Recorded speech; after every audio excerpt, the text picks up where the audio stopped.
بہرحال اسے یہاں آئے ہوئے 15 دن ہو گئے تھے، اور حیرت انگیز بات یہ تھی کہ پہلے تو وہ فیصلہ ہی نہیں کر پائی تھی کہ آیا اس کے ساتھ جو ہوا وہ صحیح ہے یا غلط۔ ابتدائی چند دن وہ اسی الجھن میں رہی، پھر بھی کسی نتیجے پر نہیں پہنچی تھی کہ اس کے اندر ملال گھر کرنے لگا، ساتھ بے چینی اور بے قراری تھی۔ اور ادھر ان دنوں سے تو اسے رات میں نیند بھی نہیں آئی تھی۔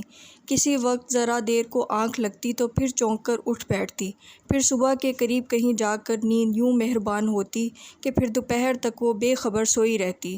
اور اس وقت دن کا 1 بجا تھا اور وہ ابھی سو کر اٹھی تھی تو حسب عادت پہلے شاور لیا، پھر پروین کو چائے کا کہہ کر واپس پلٹی تھی کہ اس کے دوست شمائلہ آ گئی۔ ارے اتنی صبح! وہ کیونکہ خود بھی ابھی اٹھی تھی جبھی اس کے حساب سے اتنی صبح تھی۔ صبح؟ یہ صبح ہے؟ شمائلہ نے حیرت سے ٹوکا تو وہ بے نیازی سے بولی، میرے حساب سے تو صبح ہی ہے۔ کیوں، رات بھر جاگتی رہی ہو کیا؟ شمائلہ نے بیٹھتے ہوئے پوچھا۔ ہاں بس پتہ نہیں کیوں رات بھر نیند نہیں آئی، اس نے کہا تو شمائلہ نے اس کا ہاتھ کھینچ کر اپنے ساتھ بٹھا لیا، پھر معنی خیز انداز میں پوچھنے لگی، کیا واقعی تمہیں نہیں پتہ؟ کیا مطلب؟ وہ جانے سمجھی تھی یا قصداً انجان بنی تھی؟ مطلب اپنا گھر بار چھوڑ آئی، اور بڑی بات سنی کو۔ کیا تمہیں سنی یاد نہیں آتا؟ شمائلہ نے کہا تو وہ جذباتی ہو کر کہنے لگی، آتا ہے لیکن میں اس کے لیے فکر مند نہیں ہوں کیونکہ اس کی گورننس بہت اچھی ہے اور وہ زیادہ اسی سے مانوس ہے۔ وہ تو ٹھیک ہے کہ وہ گورننس سے مانوس ہے، لیکن میرا مطلب ہے تم نے کیسے دل پر پتھر رکھ لیا؟ پھر کیا کروں؟ وہ اچانک بے بس نظر آنے لگی تھی۔ اسے اپنے پاس لے آؤ، شمائلہ نے کہا اور اس کے خاموش رہنے پر پوچھنے لگی، لانا چاہتی ہو سنی کو؟ پتہ نہیں شمائلہ میں کیا چاہتی ہوں، یقین کرو میں خود نہیں سمجھ پا رہی۔ وہ اپنے آپ میں الجھنے لگی تھی۔ ریلیکس یار، شاید تم بہت زیادہ سوچنے لگی ہو۔ شمائلہ نے اس کا ہاتھ تھپکا تو وہ گہری سانس لے کر بولی، سوچ ہی تو نہیں پا رہی۔ اچھا، ابھی تم کوئی ٹینشن نہیں لو، اور یہ تم سارا وقت کمرے میں کیوں بند رہتی ہو؟ کچھ انکل آنٹی کا خیال کرو، کتنے پریشان ہیں وہ تمہارے لیے۔ شمائلہ نے اسے سنبھالنے کی کوشش کی تو وہ یکدم بفر گئی۔ کیوں پریشان ہیں وہ؟ میرے ساتھ کوئی انہونی تو نہیں ہوئی؟ پتہ نہیں ہمارے ماں باپ بیٹی کو رخصت کر کے یہ کیوں سوچ لیتے ہیں کہ اب وہ مر کر ہی وہاں سے آئے گی۔ فارینہ، شمائلہ حیران اور کچھ پریشان بھی ہو گئی تھی۔ میں غلط نہیں کہہ رہی، ہمارے یہاں یہی سوچا جاتا ہے، اور اگر بیٹی طلاق لے کر گھر آ جائے تو یہ سمجھ لیا جاتا ہے کہ اس پر زندگی کے دروازے بند ہو گئے ہیں۔ وہ بہت تنفر سے بولی تھی۔ ہاں لیکن تم میری بات کا غلط مطلب سمجھ رہی ہو، شمائلہ نے کہا تو وہ ہنوز اسی انداز میں بولی، کیا غلط سمجھ رہی ہوں؟ انکل آنٹی تمہارے لیے اس وجہ سے پریشان ہیں کیونکہ تم اپنا خیال نہیں رکھ رہی۔ وہ بیچارے تو خود ہی یہ چاہتے ہیں کہ تم اس المیہ کو خود پر طاری مت کرو، وہ تمہیں خوش دیکھنا چاہتے ہیں۔ شمائلہ نے کہا تو وہ فوراً بولی، خوش تو میں ہوں، کہنے سے کچھ نہیں ہوتا، تمہیں ثابت کرنا پڑے گا۔ کیا کروں؟ ناچوں، گاؤں، کہکہے لگاؤں؟ مت کرو یہ سب، لیکن خود کو الگ تھلگ بھی مت رکھو۔ اگر تم خود کو حق بجانب سمجھتی ہو اور خوش بھی ہو تو پھر منہ کیوں چھپا رہی ہو؟ شمائلہ نے بھی شاید اسے بخشنے کے موڈ میں نہیں تھی۔ میں کیوں اور کس سے منہ چھپاؤں گی؟ کیا جرم کیا ہے میں نے؟ غصے سے اس کا چہرہ سرخ ہو گیا تھا۔ کوئی ایک جرم ہو تو بتاؤں؟ شمائلہ کا انداز خود کلامی کا سا تھا جسے سن کر وہ مزید بھڑک گئی۔ کیا مطلب ہے تمہارا؟ ابھی تو میں نے جرائم گنوائے نہیں ہیں اور تم آپے سے باہر ہو گئی ہو، جب سنو گی تو کیا حال ہوگا؟ میرا خیال ہے تم تو مجھے شوٹ کر دو گی۔ نہ بابا، میں جا رہی ہوں۔ شمائلہ یہ کہتے ہوئے اٹھ کھڑی ہوئی تو وہ اس کا ہاتھ کھینچ کر بولی، تم ایسے نہیں جا سکتی، پہلے میرے جرائم گنواؤ۔ کم آن یار، میں مذاق کر رہی تھی۔ شمائلہ ہنس پڑی۔ نہیں، یہ مذاق نہیں تھا، بتاؤ ورنہ۔ اس کے دھمکی آمیز انداز پر شمائلہ کچھ دیر تک اسے دیکھتی رہی، پھر ایک دم سنجیدہ ہو کر کہنے لگی، تمہارا پہلا جرم خاور سے شادی، پھر اس تمام عرصے میں تم نے انکل آنٹی کو اپنے حالات سے بے خبر رکھا، مزید ان کے علم میں لائے بغیر تم نے اس سے علیحدگی کا فیصلہ بھی کر لیا، اور پھر سنی کو بھی چھوڑ کر آ گئیں۔ وہ آنکھوں کی پتلیاں سکیڑے شمائلہ کو دیکھے گئی، بولی کچھ نہیں۔ ایسے کیوں دیکھ رہی ہو؟ میں نے کچھ غلط نہیں کہا، شمائلہ نے کہا تو وہ اس کا ہاتھ جھٹک کر بولی، سنو، یہ نہ تو میرے جرائم ہیں اور نہ غلطیاں، اور نہ ہی مجھے کوئی پچھتاوا ہے، سمجھی تم؟ شمائلہ کندھے اچکا کر رہ شام ڈھل چکی تھی۔ جب وہ گھر آیا تو چچی جان اور فارینہ دونوں نہیں تھیں۔ اس نے لاؤنج میں رک کر پروین کو پکارا تو وہ بھاگی آئی۔ جی صاحب، چچی جان کہاں ہیں؟ اس نے صرف چچی جان کی بابت پوچھا۔ وہ جی فارینہ بی بی کے ساتھ کہیں گئی ہیں، پروین نے بتایا تو اس نے بلا ارادہ پوچھ لیا، کہاں؟ پتہ نہیں جی۔ پروین نے لا علمی کا اظہار کیا تو اس نے فوراً اسے جانے کا اشارہ کر دیا، پھر خود چچا جان کے کمرے میں آ گیا، اور گو کہ وہ اس گھر کے فرد کی طرح تھا۔ پھر بھی نہ جانے کیوں چچا جان اس سے گھریلو امور پر بات کرتے ہوئے بہت احتیاط سے کام لیتے تھے، جس سے وہ خود اتنا محتاط ہو گیا تھا کہ خود سے کوئی بات نہیں چھیڑتا تھا۔ البتہ چچی جان اسے ہر معاملے میں شریک کرتی تھیں۔ اس وقت بھی وہ چچا جان سے کچھ بزنس پوائنٹ ڈسکس کر کے اٹھ گیا۔ اسے بھوک لگ رہی تھی، پھر بھی چچی جان کے انتظار کو ترجیح دے کر لاؤنج میں آ کر بیٹھا ہی تھا کہ فون کی بیل بجی۔ بادل نخواستہ اپنی جگہ سے اٹھ کر اس نے ریسیور کان سے لگاتے ہوئی ہیلو کہا تو دوسری طرف سے پوچھا گیا، فارینہ ہے؟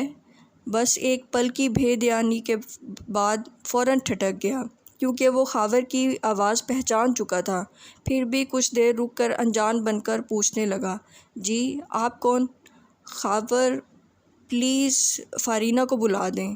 اس کے ڈٹائی سے نام بتانے پر وہ کچھ چکرا سا گیا، کیونکہ خاور نے غلط بیانی نہیں کی تھی، اس لیے وہ بھی صاف گوئی سے بولا، فارینہ اس وقت گھر پر نہیں ہے۔ کہاں ہے؟ I don't know. اچھا، وہ آئے تو اس سے کہیے گا میں رات 10 بجے کے بعد فون کروں گا، اوکے؟ اس کے ساتھ ہی سلسلہ منقطع ہو گیا۔ پھر وہ کتنی دیر ریسیور کان سے لگائے بیٹھا رہا۔ کچھ گمسم سا انداز تھا، جبکہ ذہن میں مختلف سوچیں گڈ مڈ ہو رہی تھیں۔ جب پروین نے آ کر کھانے کا پوچھا، تب اس نے ریسیور کو کریڈل پر رکھا اور اسے دیکھ کر پوچھنے لگا، چچی جان آ گئیں؟ نہیں صاحب، وہ کہہ گئی تھی کہ آپ کے کھانے کا خیال رکھوں۔ اس کا مطلب ہے وہ دیر سے آئیں گی۔ اس نے خود کلامی کے بعد پروین سے کھانا لگانے کا کہا اور اٹھ کھڑا ہوا۔ پھر کھانا بھی اس نے شکستہ ذہن کے ساتھ کھایا۔ اس کے بعد اپنے کمرے میں آ کر وہ مسلسل الجھا رہا۔ سمجھ میں نہیں آ رہا تھا کہ یہ سب کیا ہے۔ جب تعلق ختم ہو گیا ہے، پھر خاور نے یہاں فون کیوں کیا اور پوچھا بھی فارینہ کا؟ اپنے طور پر وہ کوئی نتیجہ نہیں نکال سکا اور نہ ہی یہ طے کر پایا کہ آیا اسے اس فون کا تذکرہ چچی جان کے سامنے کرنا چاہیے یا نہیں۔ پھر وہ چائے کا کہنے اپنے کمرے سے نکل کر آیا تو فارینہ کو لاؤنج کی طرف جاتے دیکھ کر بلا ارادہ ہی اسے پکار لیا، سنیں فارینہ؟ وہ رک کر عجلت بھرے انداز میں اسے دیکھنے لگی تو اس کا دل چاہا کہہ دے کچھ نہیں، لیکن پھر اسی کا انداز اختیار کیا۔ خاور کا فون آیا تھا، کہہ رہے تھے 10 بجے کے بعد پھر فون کریں گے۔ وہ بہت عجلت میں بتا کر فوراً پلٹ کر اپنے کمرے میں آ گیا تھا، لیکن پھر اسے خود پر افسوس ہونے لگا کہ کم از کم اس کے تاثرات تو دیکھ لیتا۔ دوبارہ جانے میں اپنی پوزیشن خراب ہونے کا اندیشہ تھا، اس لیے دل محسوس کر رہ گیا، کاش فارینہ اس کے ساتھ اور کوئی نہیں تو ایک دوستی کا رشتہ استوار رکھتی اور اس ناطے اپنے سارے دکھ سکھ اس سے کہتی تو، لیکن اس نے تو ایک دم ہی اپنے آپ کو سمیٹ لیا تھا۔ حالانکہ کوئی لڑائی جھگڑا نہیں ہوا، نہ تلخ کلامی، بلکہ وہ تو ہمیشہ سے اس کی بات پر بلا چوں چرا مان لیا کرتا تھا۔ پھر یہ فاصلے اور ان فاصلوں کا ذمہ دار وہ اسے ہی ٹھہراتا تھا۔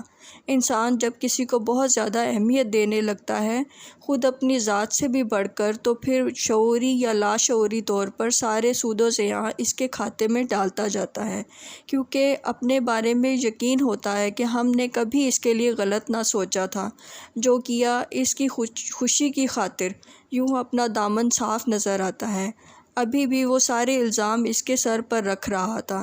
گھڑی پر نظر پڑی، 10 بجنے والے تھے اور اس کا فطری تجسس جاگ اٹھا کہ آیا فارینہ خاور کا فون ریسیو کرتی ہے یا نہیں۔ یہی دیکھنے کے لیے وہ اپنے کمرے سے نکل کر لاؤنج میں آیا اور بظاہر ٹی وی آن کر کے بیٹھ گیا۔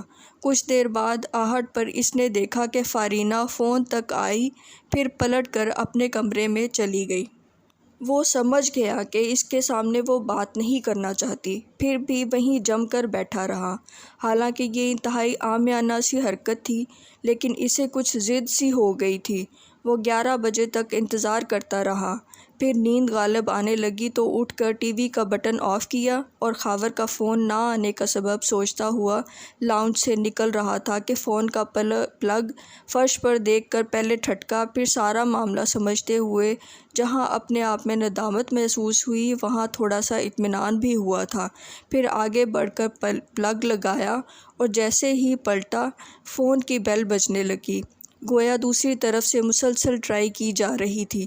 وہ بہرحال شش و پنج میں پڑ گیا، سمجھ میں نہیں آ رہا تھا کہ کیا کرے۔ غلطی اس کی اپنی تھی۔ فون کی مسلسل بجتی بیل سے گھبرا کر آخر اس نے ریسیور اٹھایا تو دوسری طرف سے خاور کو جیسے فارینہ کے ہونے کا یقین تھا۔ جیسے ہی فون اٹھایا تو چھوٹتے ہی بولا، "فارینہ، کتنی دیر سے؟" "فارینہ نہیں ہے۔" اس نے خاور کی پوری بات نہیں ہونے دی اور اس کی آواز پر کچھ دیر کے لیے خاموشی چھا گئی۔ پھر خاور سنبھل کر بولا، "آپ شاید علی ہیں۔" "جی۔" "اس وقت بھی میری آپ سے بات ہوئی تھی۔" "جی۔" وہ خاصا پرسکون ہو کر قصداً مختصر جواب دے رہا تھا۔ "پھر آپ نے فارینہ تک میرا میسج نہیں پہنچایا؟" خاور نے پھر پوچھا تو وہ ناگواری چھپا کر بولا، "آپ کا میسج میں نے انہیں دے دیا تھا۔ تو پلیز اسے بلا دیں۔" خاور نے فوراً کہا، "سوری، اس وقت ممکن نہیں ہے کیونکہ وہ سو چکی ہیں۔" "اس کا مطلب ہے…" خاور کا انداز سوچنے والا غالباً کہنا چاہتا تھا کہ اس کا مطلب ہے وہ مجھ سے بات نہیں کرنا چاہتی، لیکن پھر رک کر بولا، "اوکے، میں پھر فون کر لوں گا۔" "ایک منٹ۔" وہ اسے سلسلہ منقطع کرنے سے روک کر پوچھنے لگا، "آپ کو فارینہ سے کیا کہنا ہے؟" "جو بھی کہنا ہے اسی سے کہوں گا، کیونکہ آپ میری بات تو اس تک پہنچا سکتے ہیں، جذبات نہیں۔" اس کے ساتھ ہی خاور نے فون بند کر دیا اور اسے لگا جانے یا انجانے میں خاور نے اس کا اور اس کے جذبوں کا مذاق اڑایا ہو۔ "آپ میری بات تو اس تک پہنچا سکتے ہیں، جذبات نہیں۔" وہ اپنے کمرے میں آ کر لیٹا تو کتنی ہی دیر اس کی بازگشت اسے سنائی دیتی رہی، پھر جیسے در و دیوار اس پر ہنسنے لگے تھے۔ اتنا کمزور تو نہیں تھا، وہ پہلے ہی اتنی جرأت رکھتا تھا کہ فارینہ کے مقابل کھڑا ہو کر اظہار کر سکے، لیکن اس کی خوشی کی خاطر اپنے جذبوں کو زبان نہیں دی تھی، پھر وہ اپنا دامن بچا رہا تھا اس کی خوشی کی خاطر۔ یہ نہیں تھا کہ فارینہ نے علی کی موجودگی کے باعث فون کا پلگ نکالا تھا، بلکہ حقیقتاً وہ خاور سے بات نہیں کرنا چاہتی تھی۔ جب علی نے اسے خاور کے فون کا بتایا تو بس ایک لمحے کو وہ ٹھٹکی تھی، پھر اس کے اندر غصہ اور تنفر عود کر آیا تھا۔ اگر اس وقت علی اس کے سامنے کھڑا رہتا تو وہ اس سے لڑتی کہ اس نے کیوں خاور کا فون اٹینڈ کیا، اگر کر ہی لیا تھا تو پھر اسے کیوں بتایا، لیکن علی کی قسمت اچھی تھی جو وہ فوراً ہی وہاں سے ہٹ گیا تھا۔ وہ اپنے آپ تلملاتی رہی، پھر اسی غصے میں وہ فون کا پلگ نکال آئی۔ اس کے بعد اس نے چاہا کہ سو جائے، لیکن نیند آ کے نہیں دی۔ کروٹیں بدل بدل کر بدن دکھنے لگا تھا۔ آخر اس نے بستر چھوڑ دیا اور کھڑکی کے پاس آ کر کھڑی ہو گئی۔ وسط نومبر کی قدرے خنک رات تھی۔ کسی وقت نرم ہوا اس کے چہرے کو چھو کر گزرتی تو اس کے اندر ٹھنڈک اتر آتی۔ اس کا ذہن جو خاور کے فون کی وجہ سے بری طرح چٹخ رہا تھا، وہ بھی دھیرے دھیرے پرسکون ہونے لگا تو پھر اچانک وہ نئے انداز سے سوچنے لگی تھی، خاور نے فون کیوں کیا تھا؟ اب کیا کہنا ہے اسے؟ کہیں سنی تو اسے پریشان نہیں کر رہا؟ ہاں، شاید یہی بات ہوگی، سنی مجھے مس کر رہا ہوگا، میں معلوم کرتی ہوں۔ وہ اچانک بچے کے لیے بے چین ہو گئی۔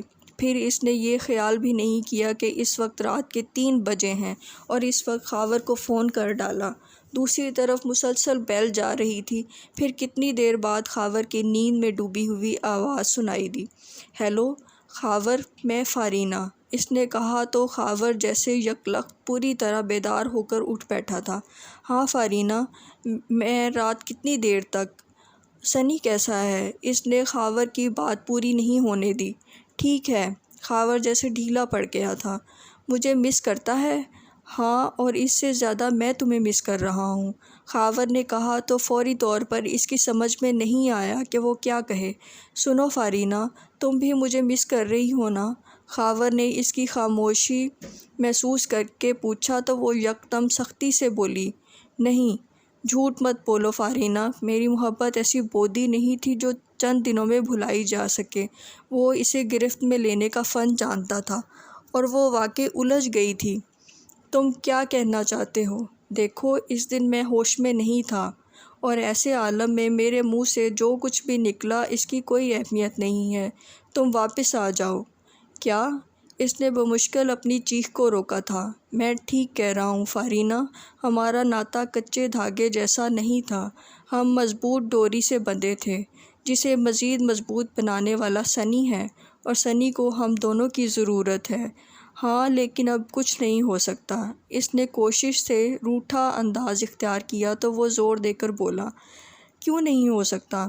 میں نے کہا تھا نا کہ میں ہوش میں نہیں تھا۔ میں تو ہوش میں تھی، اور میں نے تمہارا ہر لفظ سنا تھا، جس کے بعد کوئی گنجائش نہیں رہتی کسی تعلق کی، اور اب تم مجھے فون مت کرنا۔ اس نے یہ کہہ کر فون رکھنا چاہا تھا کہ وہ منت سے بولا، نہیں فارینہ، پلیز ایسا مت کہو، میں تمہارے بغیر نہیں رہ سکتا۔ یہ تمہیں پہلے سوچنا چاہیے تھا، اور ہاں، تم سنی کو میرے پاس بھیج دو۔ نہیں، میں سنی کو نہیں بھیج سکتا۔ کیوں؟ میں چاہتا ہوں کہ تم آؤ۔ یہ تو ممکن نہیں ہے۔ اس نے یہ کہہ کر فوراً فون بند کر دیا اور اپنے کمرے تک آئی تھی کہ فون کی بیل بجنے لگی، لیکن وہ نہیں پلٹی اور کمرے کا دروازہ بند کر لیا۔ صبح ناشتے کی ٹیبل پر فارینہ کو موجود دیکھ کر وہ کچھ حیران ہوا تھا، پھر جب اس کی آنکھوں میں سرخی دیکھی تو ٹھٹک گیا اور سوچنے سے باز نہ رہ سکا کہ جانے یہ رت جگے کی لالی ہے یا پھر وہ رات بھر روتی رہی ہے، اور یہ دونوں باتیں ہی اس کے لیے پریشان کن تھیں۔ یہ اس کے ساتھ بڑا المیہ تھا کہ وہ اس کے معاملے میں کہیں بھی مجھے کیا کہہ کر بے نیاز نہیں ہو سکتا تھا، جبکہ وہ صرف اس سے ہی نہیں، ہر طرف سے بے نیاز نظر آ رہی تھی، اور ناشتے میں یوں مصروف تھی جیسے ٹیبل پر اس کے علاوہ اور کوئی موجود ہے ہی نہیں۔ البتہ اس کے چہرے پر کسی سوچ کی پرچھائی واضح نظر آ رہی تھی۔ فارینہ، اچانک چچا جان کے پکارنے پر وہ یوں چونکا جیسے اس نے اسے مخاطب کیا ہو۔ جی چچا جان۔ ارے، تمہارا نام فارینہ کب سے ہو گیا؟ فارینہ نے براہ راست اسے دیکھ کر کہا تو وہ سٹپٹا گیا۔ سوری، میں کچھ اور سوچ رہا تھا۔ تم کیا سوچ رہے تھے؟ چچا جان اب اس سے مخاطب ہو گئے۔ وہ آفیشل معاملات، وہ فوراً یہی کہہ سکا، کوئی پرابلم ہے؟